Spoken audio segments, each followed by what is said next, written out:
안녕하세요 여러분, 마라스톡입니다. 지금 전 세계적으로도 소부장 열풍이 정말 뜨거운데 중국 역시도 AI에 투자를 하실 땐 무조건 이 소부장 기업들을 보셔야 됩니다. 그래서 시중에 중국 AI ETF, 테크 ETF가 정말 많이 나와 있겠지만 오늘 소개드릴 이 두 종목이 없다라고 하면 아마 계속 수익률이 괴리가 벌어질 거예요. 이 종목이 무엇인지 오늘 영상에서 말씀을 드리겠습니다. 자, 일단 첫 번째 종목은 이놀라이트라는 종목인데요. 이 이놀라이트는 중국 차이넥스트에 상장이 되어 있기 때문에 저희가 직접적으로 투자를 할 수는 없습니다. 다만 올해 홍콩에 상장할 예정이기 때문에 나중에 그것도 상장을 하게 되면 말씀을 드릴게요. 이놀라이트는 중국의 대표적인 광 트랜시버 기업인데요. 한국 투자자분들한테 친숙한 코히런트나 로멘텀이랑 유사한 사업을 하고 있다고 보시면 되겠습니다. 잘 아시겠지만 AI 데이터 센터 안에는 정말 많은 GPU들이 들어가 있잖아요. 그리고 이 GPU들은 서로 데이터를 받으면서 연산을 합니다. 이때 얘네들을 연결해주는 장비를 광 트랜시버라고 하는데 이놀라이트 같은 경우에는 2023년부터 본인들의 광 트랜시버를 아마존이나 알파벳이나 이런 북미 빅테크들한테 납품을 하면서 매출 규모가 2023년부터 가파르게 성장을 했습니다. 거기다 AI 산업이 커지면서 당연히 데이터 사용량도 증가를 하게 되죠. 여기에 더 고사양의 광 트랜시버가 필요하게 되는데 이놀라이트 같은 경우에는 중국의 여러 광 트랜시버 기업 중에서 가장 빠르게 그리고 가장 많이 400기가에서 800기가로 거기다 한층 더 나아간 1.6테라로 빠르게 사양을 높이는 작업들을 하고 있습니다. 이런 것들이 실적으로 2023년부터 반영되기 시작을 했는데요.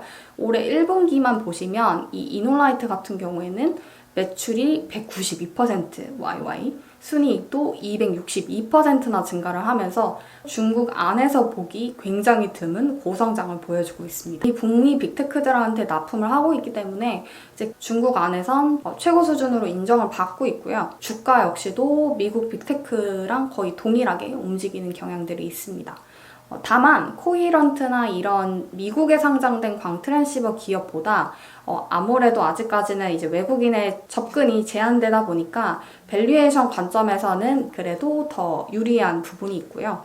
제가 지난 영상에서 말씀드렸던 쫄프나 미니맥스 매출도 빠르게 성장하지만 사실 이런 기업들은 아직도 적자를 보고 있기 때문에 순이익이 아직 흑자고 성장이 빠른 이런 하드테크 쪽을 중국 펀드 매니저들은 여전히 선호하는 경향이 많습니다.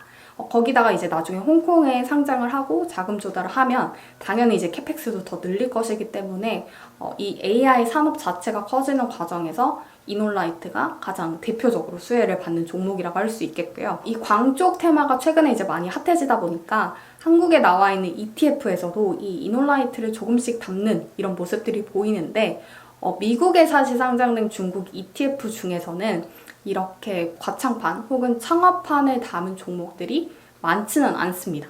그나마 이 크레인쉐어스에서 나온 KBA라는 ETF에 이 이놀라이트가 들어가 있어서 KBA를 보시면 좋을 것 같고요. 그리고 두 번째로 말씀드릴 종목은 바로 캠브리콘입니다.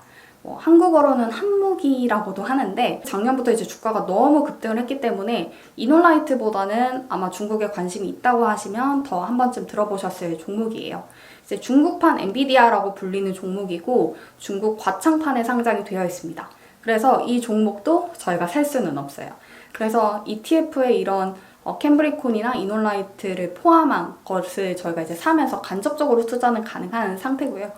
이제 캠브리콘은 중국 AI 칩을 대표하는 기업이라고 생각을 하시면 되겠습니다. 사실 기술력에서는 화웨이의 에센드 칩이 가장 성능이 뛰어나지만 화웨이는 일단은 상장이 안 됐기 때문에 저희가 직접적으로 투자할 수 있는 루트가 없고요. 캠브리콘 같은 경우에는 상장은 예전에 했지만 정말 오랫동안 적자를 봤던 기업이에요. 근데 2024년 4분기부터 흑자 전환을 하기 시작했다라는 의미가 있고요. 캠브리콘을 투자하는 가장 큰 의미는 사실 대체제라는 거죠. 아무래도 지금 엔비디아의 고사양 GPU가 중국 수출을 못하도록 계속 제한이 되어 있기 때문에 중국 안에서는 어떻게든 이 국산화 GPU를 하려는 움직임이 크고 이것의 선두주자가 화웨이, 캠브리콘 같은 기업이라고 생각하시면 되겠습니다. 물론 성능에 있어서는 당연히 엔비디아보다 떨어지고요. 특히 엔비디아가 강점인 이 쿠다라는 생태계 플랫폼을 갖고 있기 때문에 이런 것들을 중국 국산 칩으로 한 번에 바꾸기가 쉽지는 않습니다. 하지만 지금 AI 시장 자체가 중국에서도 폭발적으로 증가를 하고 있기 때문에 이 컴퓨팅에 대한 수요가 정말 높고요. 당연히 이제 돈이 많은 중국의 대표 플랫폼 기업들은 엔비디아 칩을 어떻게든 이제 구하려고 하고 있지만 그런 것들이 아니라고 하면 중국의 국유 기업이라던가 이런 기업들은 이제 국산 칩을 사용하는 흐름이 훨씬 많고 이런 플랫폼들도 조금씩 테스트로 중국 국산 칩을 사용하는 것을 병행하고 있기 때문에 이 시장 자체는 계속 커질 수밖에 없다라고 보시면 되고요. 2024년 4분기에 흑자 전환을 하고 나서 연간 기준으로 2025년에도 처음으로 흑자 전환을 했고 중국의 AI 수요가 증가를 하면서 매출이 급증하고 있는 기업의 대표 사례라고 보시면 되겠습니다. MS도 아직 1%에 불과하지만 앞으로 더 성장의 여력이 크다라는 점에서 투자 가치가 있다고 보고요.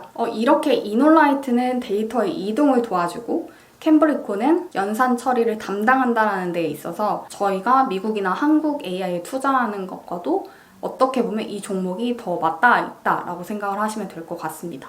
그래서 중국의 과창판 혹은 창업판 중에서 AI 하드테크를 담당하는 이놀라이트, 캠브리콘을 담은 ETF 위주로 조금 선택을 해보시면 좋을 것 같고요.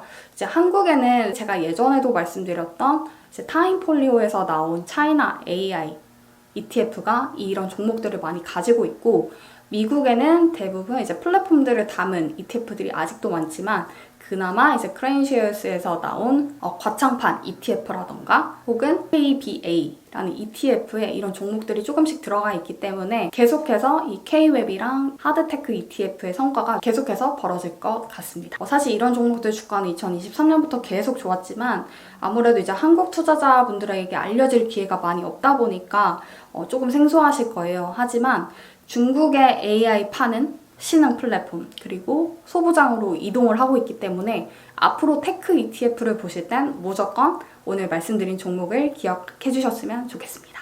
그럼 여러분 저는 다음 시간에 좀 더 좋은 영상으로 돌아오겠습니다. 안녕, 再见!